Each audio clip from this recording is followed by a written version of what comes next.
আসসালামু আলাইকুম এভরিওয়ান, কেমন আছেন সবাই? আশা করি সবাই ভালো আছেন। দেখুন, আপনাদের জন্য স্পেশালি গজ কাপড়ের একটা সুন্দর গাউন আর ড্রেস ডিজাইন নিয়ে চলে আসলাম। তো প্রথমে দেখাই গজ কাপড়টা, আর দেখুন কতটা সুন্দর, মাশাল্লাহ। আসলে সাদা কালারের উপর প্রিন্টের গজ কাপড়ের কিন্তু তুলনায় হয় না। যত প্রিন্টই হোক, সাদা গজ কাপড়ের উপর আমার মনে হয় না আর কোনো গজ কাপড় আছে। তো ফার্স্টে আমি নেক পোর্শনটা দেখিয়ে দিচ্ছি।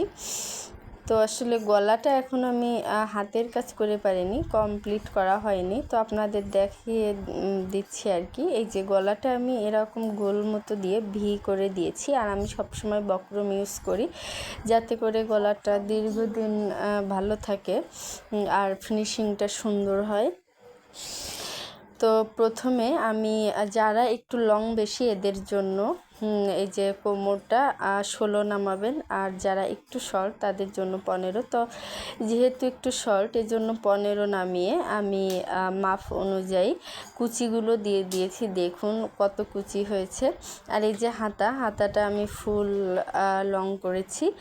তো হাতার মাথায় আমি ব্লু কালারের লেস দিয়ে দিয়েছি, যেহেতু সাদার উপর ব্লু কালারের একটা প্রিন্ট আছে সুন্দর।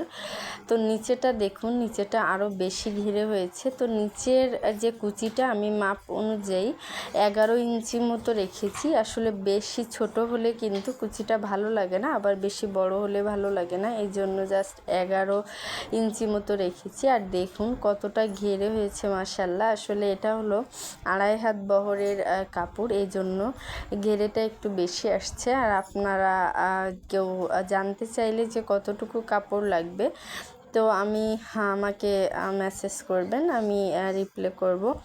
আর অবশ্যই যারা আমার ভিডিও পেতে চান, তো অবশ্যই চ্যানেলটি সাবস্ক্রাইব করে আমার পাশে থাকবেন। আর আমি পুরো জামার ঘিরেটাই এমন করে ব্লু কালারের লেজ লাগিয়ে নিয়েছি। দেখুন কতটা সুন্দর লাগছে, আর সামনাসামনি এতটা ভালো লাগবে আমি নিজেই বুঝতে পারিনি। আর এমন ড্রেস পছন্দ করে না এমন মানুষ কিন্তু পাওয়াই যাবে না। আর পিছনটা দেখুন, পিছনটা আমি বেশি সুন্দর লাগানোর জন্য এইভাবে ফিতা দিয়ে দিয়েছি।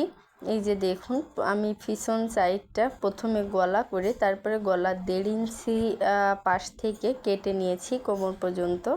এই যে দেখুন কেটে তার উপর কিন্তু আমি এই যে ছোট ছোট করে লুপ আগে থেকে বানিয়ে রেখে, লুপগুলো প্রায় 2 ইঞ্চি মতো 2.5 ইঞ্চি মতো ফাঁক করে করে দুই সাইডেই সমানভাবে লাগিয়ে নিয়েছি।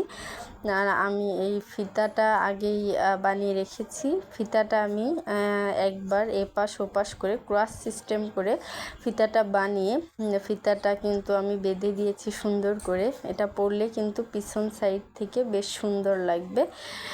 আর দেখুন, আর মানে যে কোমরের 1-1.5 ইঞ্চি উপর পর্যন্ত লুপ লাগিয়ে নিয়েছি।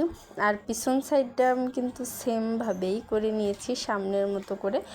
আর আমি তো আপনাদের আগেই বলেছি, পুরোটা জামা এতটা ঘের, মানে এতটা সুন্দর লাগবে বানানোর পরে, আসলে এটা বোঝাই যাচ্ছিল না। দেখুন মাশাল্লাহ। তো আপনারা যে যেখান থেকেই দেখছেন অবশ্যই আমার পাশে থাকবেন, আমাকে সাপোর্ট করবেন। আর এই লেস দিয়ে আপনার বেশি জামাটা আর কি ফুটছে, তো আপনাদের কতটুকু কাপড় লাগবে, কতটুকু লেস লাগবে অবশ্যই জানতে চাইলে আমাকে কমেন্টস করবেন আর আমার পাশে থাকবেন এভাবে। এই যে আপনাদের জামাটা আমি আর একবার ধরিয়ে দেখিয়ে দিচ্ছি, আসলে কতটা সুন্দর, এই যে দেখতেই পাচ্ছেন। তো ভালো থাকবেন সবাই, আল্লাহ হাফেজ।